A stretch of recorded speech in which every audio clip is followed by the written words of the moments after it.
bien ou bof? Bon alors aujourd'hui on va reparler de ce film de fou malade dont je t'ai parlé dernièrement, à savoir Avengers Endgame.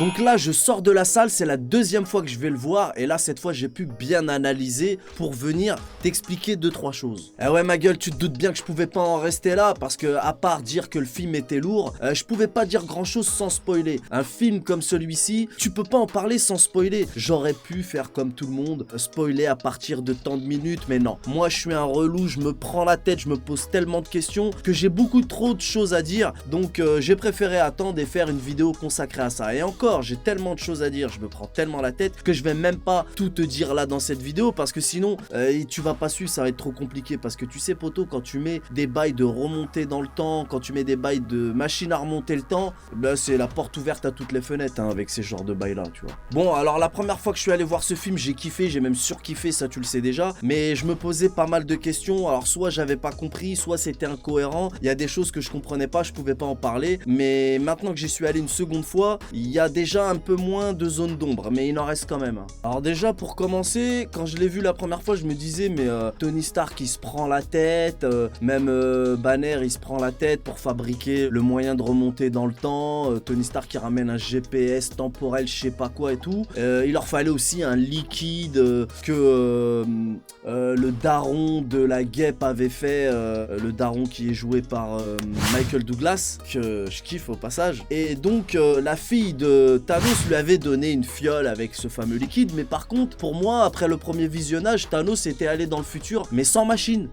Donc moi je trouvais ça pas logique que les Avengers aient besoin d'une machine et que Thanos ait simplement besoin de la fiole. Sauf que faux, nul, zéro, parce que là dans le second visionnage on voit bien que bah tu sais dans le feu de l'action j'avais pas fait attention, mais sa fille, pendant qu'ils sont en train de se prendre la tête avec Hulk pour faire le deuxième claquement de doigts là pour faire ressusciter tous les morts, bah elle est toute seule en train de tapoter dans les... Même si c'est vrai qu'elle doit pas connaître le fonctionnement du... Mais bon, c'est bon, j'avale la pilule. En fait voilà, je trouvais ça illogique et incohérent que Thanos aille dans le futur sans machine, simplement avec la fiole, par le Saint-Esprit, mais finalement, après ce deuxième visionnage, on voit bien sa fille en train de tapoter sur la machine à remonter le temps, on va l'appeler comme ça, et du coup, ce point-là est éclairci, mais il en reste encore d'autres. Par exemple, un exemple, Ant-Man quand il revient donc de ce monde un peu stick me de l'infiniment petit là, de trucs là, il leur parle de la physique quantique, mais il me semble que dans Ant-Man 1, il connaissait que dalle, même dans Ant-Man 2, il connaissait rien à la physique quantique. Donc, il revient, il a une intuition, admettons qu'il a fait marcher sa cervelle et que c'était une question de logique. Bon, admettons, ça je veux bien l'avaler, d'accord. Mais il nous dit également que le temps passe beaucoup plus vite et que du coup, lui les 5 ans il les a pas vus passer et qu'il a pas vieilli. Mais c'est pas ce qu'ils nous ont dit dans Ant-Man 2 avec la daronne de la guêpe, là, Michelle Pfeiffer. Je sais pas comment elle s'appelle dans le film, je m'en bats les nuts, je l'appelle Michelle Pfeiffer. Je l'aime bien elle aussi. Elvira dans Tony Montana pour les anciens cinéphiles raffinés qui connaissent les bails. Bref, Michelle Pfeiffer ou Elvira, elle est restée Keblo dans ce monde quantique ou je sais pas comment on l'appelle là, de l'infiniment petit. Elle est restée Keblo un truc comme 30 piges. Elle a pas vu sa fille grandir, la guêpe hein, en l'occurrence. Et quand elle est revenue, elle était grave vieille. Tu vois ou pas les bails? Donc elle a vieilli, mais Ant-Man, bon, en même temps il allait pas vieillir de beaucoup. Hein. C'était que 5 piges. Sauf que lui il est resté 5 heures. Donc soit j'ai pas pigé, soit ils me l'ont mal vendu. Ouais, moi je t'ai dit, j'avale toutes les pilules, mais faut bien me mitonner. Donc je mets un point d'interrogation, je vais pas faire le malin parce que peut-être que c'est moi qui ai oublié un élément ou peut-être que j'ai zappé un queutru. Faut que je revisionne les Ant-Man, je l'ai pas fait. En tout cas, j'ai bien le souvenir que Michelle Pfeiffer, elle avait grave vieilli, tu vois. Donc dites-moi dans les commentaires pour les plus opérationnels des fans de Marvel, si jamais je me trompe sur ce point-là. Ah ouais, puis tu sais, à un moment pendant qu'il est en train d'expliquer son truc, il se coupe tout seul, il dit attends, faut que je bouffe ce sandwich, j'ai trop faim. Il est resté 5 heures, d'après lui, il est resté 5 heures et il a grave la dalle. Michelle Pfeiffer, elle a bouffé quoi pendant 30 ans? Alors je sais que je me prends la tête, mais poto, faut bien me mitonner, je t'ai dit. Donc voilà, tu vois, c'est pour ça, dites-moi dans les commentaires parce que ça reste un mystère. Un autre, par exemple, un exemple concernant Captain America. America, un de mes personnages préférés. Comment se fait-il qu'il puisse vieillir comme ça d'un coup d'un seul? C'est un super soldat normal genre avec le super sérum qu'ils lui ont injecté, il vieillit pas et c'est ce qui lui donne des pouvoirs. Donc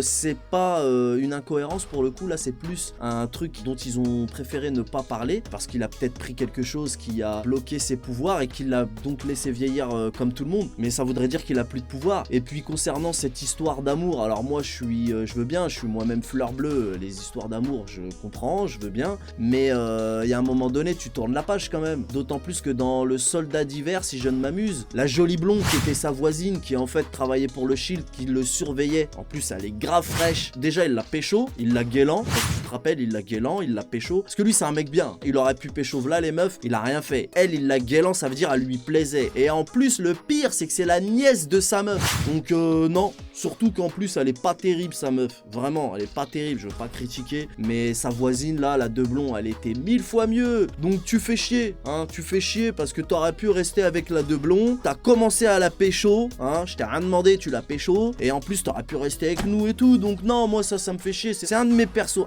bon, c'est Spider-Man mon perso préféré, vous le savez tous, mais lui, les chorégraphies de combat, franchement, j'ai vu personne faire comme lui, hein. Les bastons, les chorégraphies de combat dans le Soldat d'hiver, un des meilleurs films de l'univers Marvel, les chorégraphies de combat sont incroyables, même dans Civil War, donc ça c'est vraiment dommage. Bon, on savait qu'il avait voulu rendre son contrat, j'ai entendu parler, tu sais, il y a tellement de on-dit sur internet, avant la sortie de Endgame, je crois même bien avant même Infinity War, je sais plus à quel moment, mais on avait entendu que lui, il avait terminé son contrat incessamment sous peu là, je sais plus, et ainsi que Tony Stark, donc ouais, c'était pas étonnant, on se doutait que ça allait se terminer, mais on savait pas comment, mais ça me fait chier, voilà. En plus, il donne son bouclier à Falcon, je crois qu'il s'appelle, le mec il a zéro pouvoir, lui ses ailes, son bail à lui il est que mécanique, il a zéro pouvoir, alors le bouclier est très spécial mais il ne donne pas de pouvoir, il est fait avec un métal spécial du Wakanda, tout ça je sais, mais il donne pas de pouvoir, donc l'autre il va faire quoi? Il va pas se transformer en Captain America sous prétexte qu'il a le bouclier, hein. Donc non, moi ça me plaît pas. Et encore concernant Captain America, il y a beaucoup de gens qui se posent la question de comment se fait-il qu'ils soient deux dans la même époque et tout. Moi ça me pose aucun problème puisque l'autre il est congelé, hein. Donc il y en a un qui est congelé et lui il s'ambiance avec sa meuf, donc ça c'est pas trop incohérent pour moi.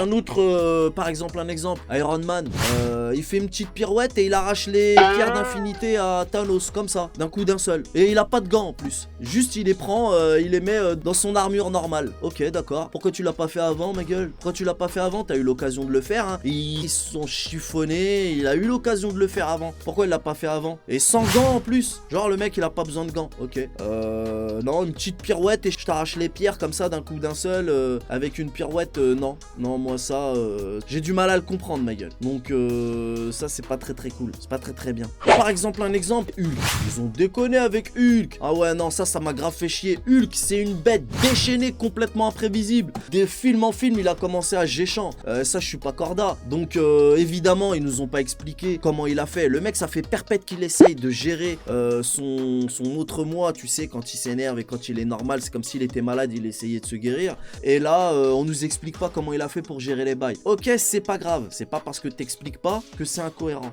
d'accord, mais il est où le Hulk vénère complètement, tu sais, la bête, la brute, elle est où? Parce que même quand il veut se péta, il se péta même pas, ça me fait grave chier, il se péta même pas, non franchement c'est abusé. Moi en plus j'attendais une vengeance, j'attendais, même dans Infinity War quand elle était dans l'armure d'Iron Man là, la grosse armure, je sais plus comment on l'appelle là, j'avais grave envie qu'à un moment donné il a pète, qu'il explose l'armure de l'intérieur, tu vois, ça aurait été génial. Bon ok, il l'a pas fait, mais dans Endgame, allez, quelques minutes où il se vénère quand même, non, rien, il se péta pas, jamais, rien, le mec il fait des dabs.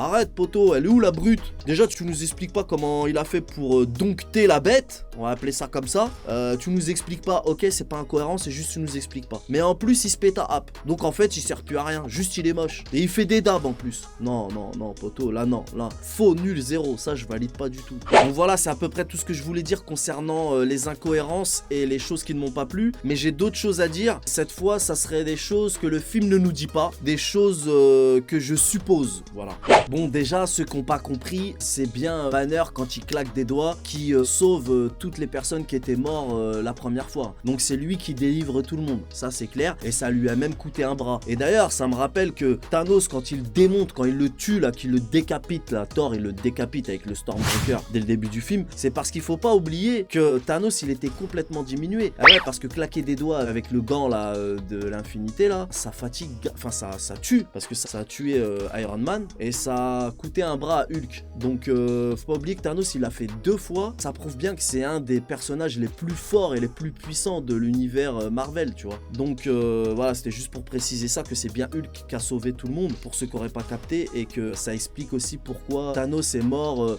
plus ou moins facilement, hein. Même s'il a pas eu envie de se défendre, lui il avait fait il avait accompli son destin, donc après il avait pas envie de se défendre, il s'en foutait, mais même s'il serait défendu, le gars il a claqué 2 fois des wads, il était déjà au bout de sa vie je pense. Et concernant le gant de l'infini, on est obligé de parler de Odin, parce que Odin, père de toute chose, si tu connais pas, bon ça c'est un peu un blasphème, mais Odin c'est le père de Thor. Odin c'est un roi conquérant hyper balèze, peut-être même le plus balèze, et dans Thor Ragnarok, je sais pas si tu te souviens, dans la salle des trésors, on a vu le gant de l'infini pour la première fois. Donc c'est lui qui a réuni les pierres pour la première fois et non pas Thanos, et c'est lui qui a eu le vrai gant, parce que celui de Thanos dans Avengers Endgame, on voit qu'en fait il l'a fait faire à l'autre là, le nain là qui joue dans Game of Thrones, mon cul sur la commode, je m'en bats les nuts, je sais plus son blaze. Donc voilà, moi je pense que le gant de l'infinité de Thanos c'est qu'une réplique, et que c'est Odin qui l'a inspiré, tu vois, parce que Thanos il a pas deviné tout ça, et étant donné qu'Odin il est mort, Thanos a eu le champ libre pour faire toutes ces conneries. Puis de toute façon l'endroit là où il fabrique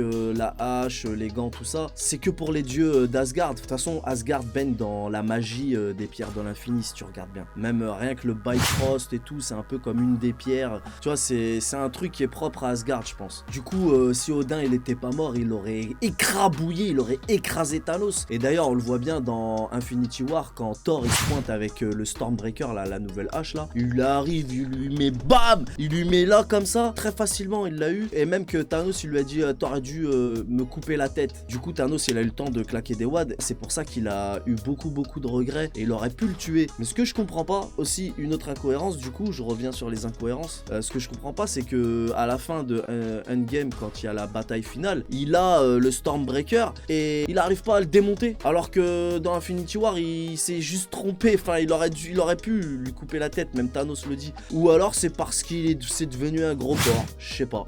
Cette histoire du gros porc, j'en parle pas, mais y a pas grand chose à dire à part que c'est moche, mais bon, ouais, je sais pas, j'ai pas trop de choses à dire sur ça. Mais en tout cas, ce qui est bizarre, c'est que dans Infinity War, Thanos lui dit t'aurais dû me mettre le coup de hache dans la tête, il lui met là, et il avait carrément eu le dessus. Et dans Endgame, il y arrive pas, j'ai bien analysé la deuxième fois que je suis allé, j'ai bien analysé les bastons, et il y arrive pas. Et ça je comprends pas pourquoi, ou alors peut-être parce qu'il est gros, mais ça aussi c'est chelou, enfin je sais pas. Un autre truc je trouve un peu dommage, c'est Black Widow.